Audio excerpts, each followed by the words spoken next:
Morning, gang. Bob DeVance for the Dressler Bible Fellowship Group for November the 29th of 2020. With this session, we wind up our studies in Isaiah for this time.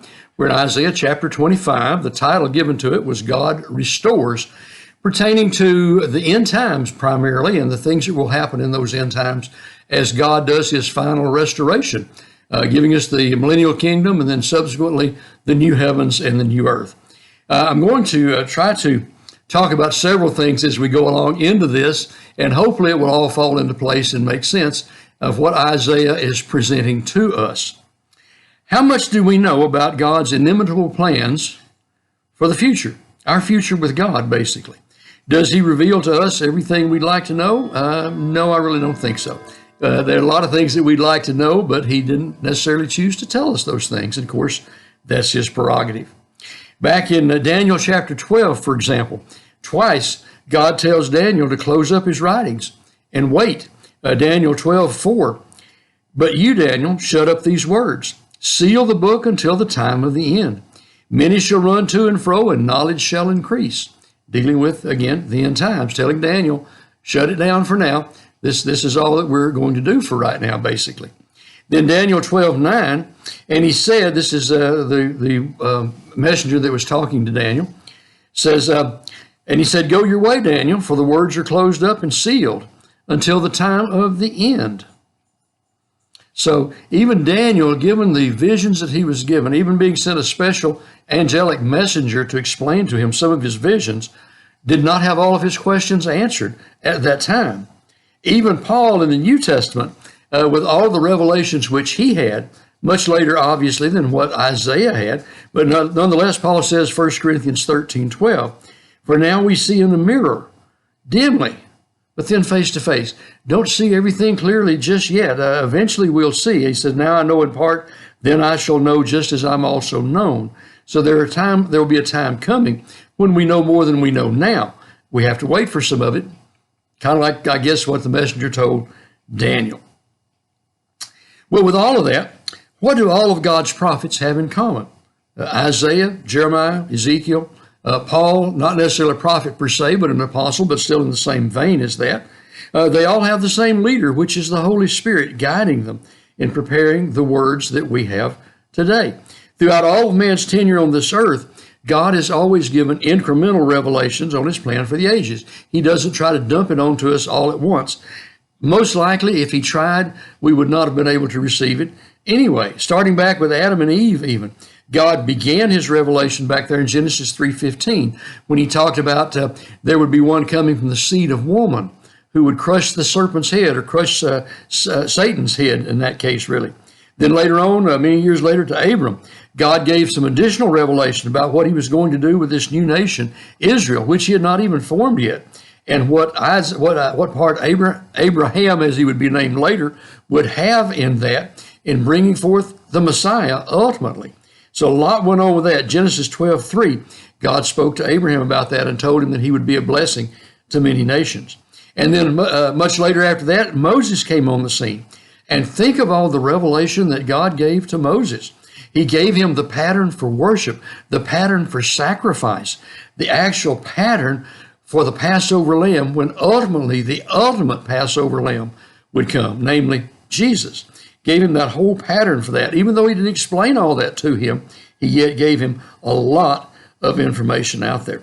So it's no surprise that the Old Testament prophets were given different pieces of God's plan in their particular time with what they were dealing with at the time. Because of this, though, comparing some of the revelations can be a little confusing. We will see they'll see different pieces at different times, and we'll see some more of that certainly today. It's somewhat like approaching a mountain peak at a great distance. As you look at that mountain over there, you see a single peak, but as you get closer, you realize there are multiple peaks there. And that's sort of the way it is with some of the prophets and the prophecies. As they looked way into the distance, they would see a single peak. And as we see more revelation, especially from the book of the Revelation, we see there are multiple peaks, such as the return of Christ. Most of the prophets did not see two returns of Christ, the initial incarnation when he would come to this earth, and then the second coming of Christ when he would come back finally. They saw that in most cases as a single mountain peak. So that helps to explain a little bit of it, I suppose, in what they saw, and helps us to understand their perspective.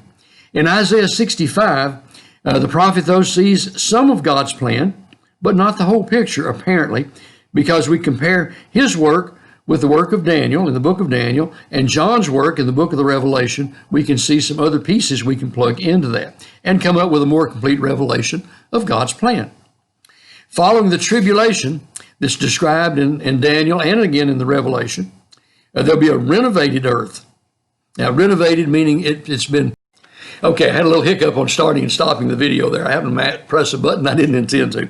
Anyway, going back to what we were talking about there will be several things happening in that great future there. God will renovate this earth, and the millennial kingdom will occur on this earth. The remnant of the Jews will come into that along with others and repopulate the earth. Subsequently, at the end of the 1,000-year reign of Christ on this earth, then Satan will be turned loose from his prison where he's being held, will deceive the nations, and then Christ will put down that rebellion and ultimately destroy Satan by casting him in permanently to the lake of fire so that he'll no longer deceive the nations or no longer come back to tempt us or be a problem for us.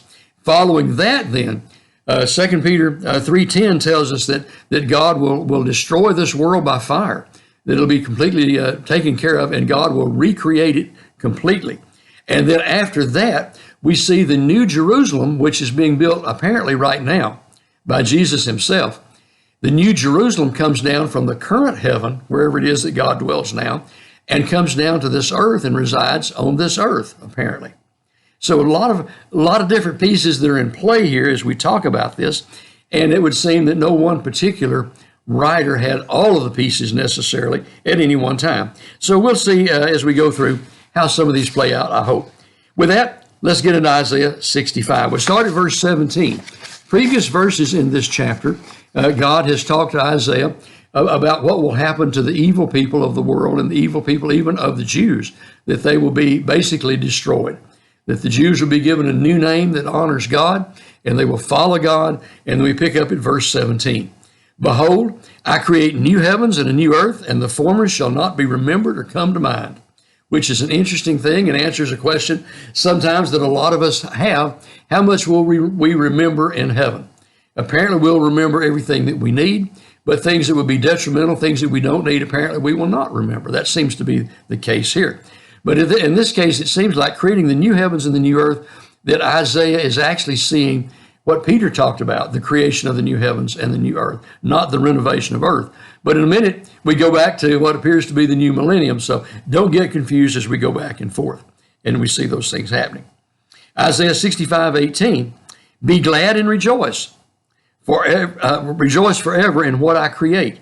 For behold, I create Jerusalem as a rejoicing, and her people a joy. By the way, that word create that's used here several times is a word that's specific to God. It's used specifically for God and for his creation and what he can do, not just us creating a house or something out here that we would create on our own, but a much bigger creation than that. So the Jews are told to rejoice and be glad. And I think that extends even to us today, as we know what's coming for us as Gentiles. We have a place in that new kingdom, that millennial kingdom, and certainly in that new, brand new heavens and earth that God has created for us.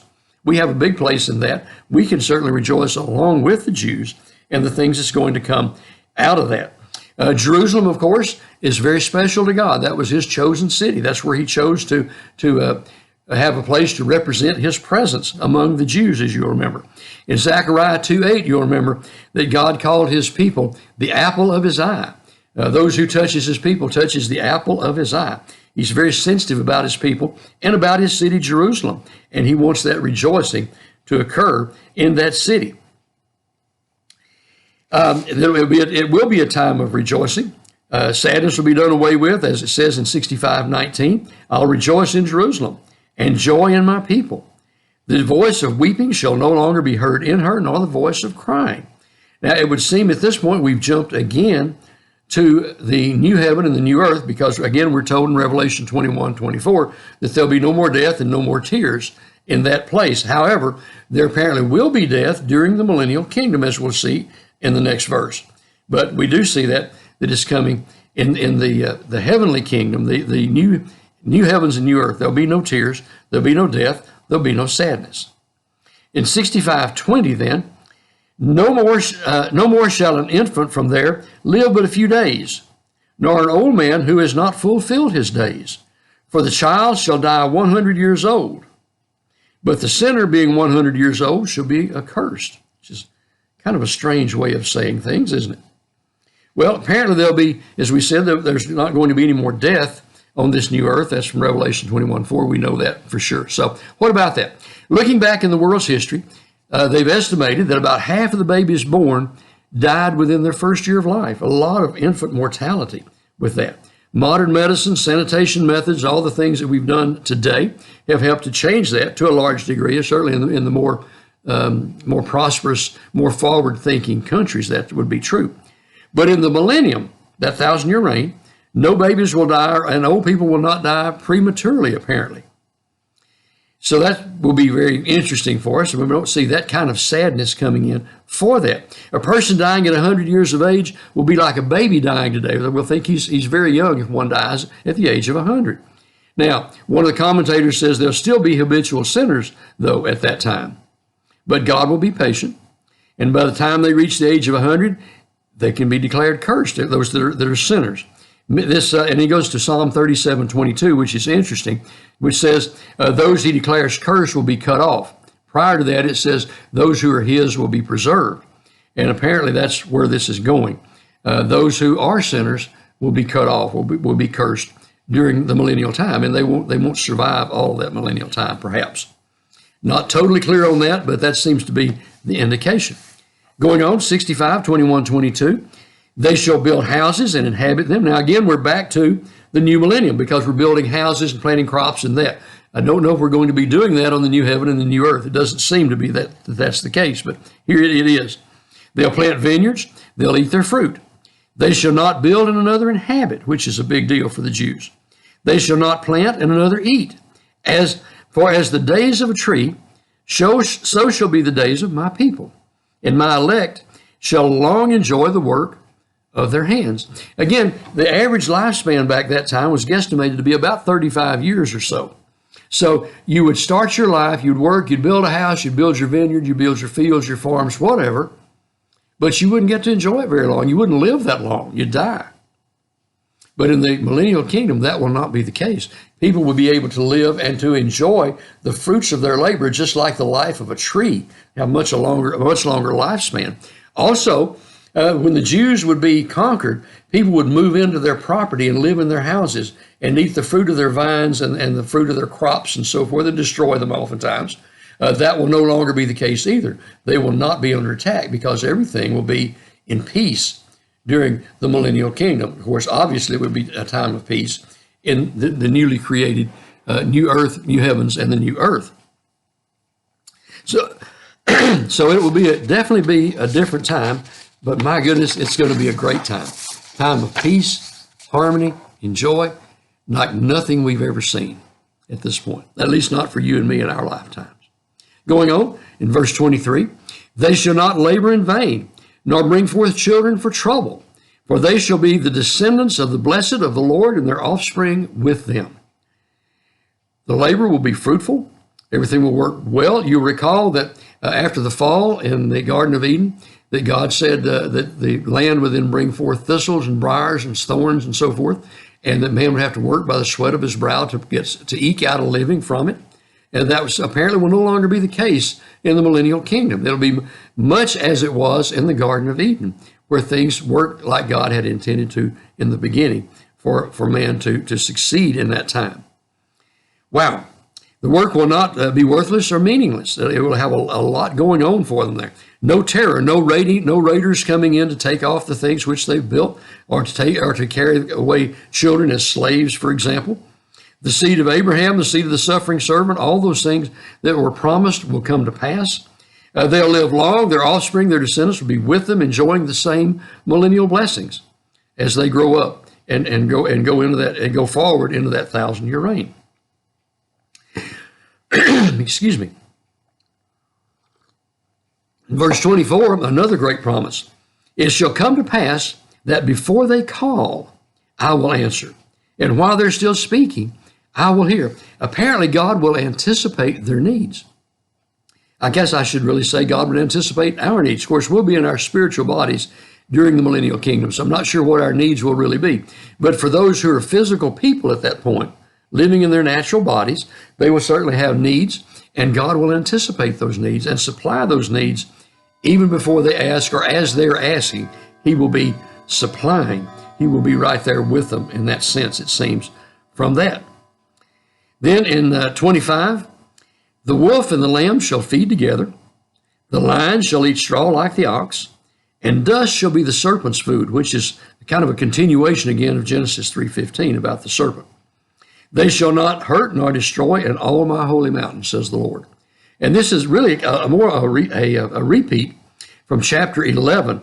Verses 6 to 9 back in chapter 11 give us a lot more detail about what it's going to be like in the millennial kingdom, which, as I said, I think is going to be much like paradise, or much like the Garden of Eden from the way it's described. Listen to this, Isaiah 11, 6 to 9. The wolf shall also dwell with the lamb. The leopard shall lie down with the young goat, the calf and the young lion and the fatling together, and a little child shall lead them. The cow and the bear shall graze. Their young ones shall lie down together. The lion shall eat straw like the ox. The nursing child shall play by the cobra's hole, and the weaned child shall put his hand in the viper's den. The implication there being the children can play with that and not be hurt by the vipers or the cobras.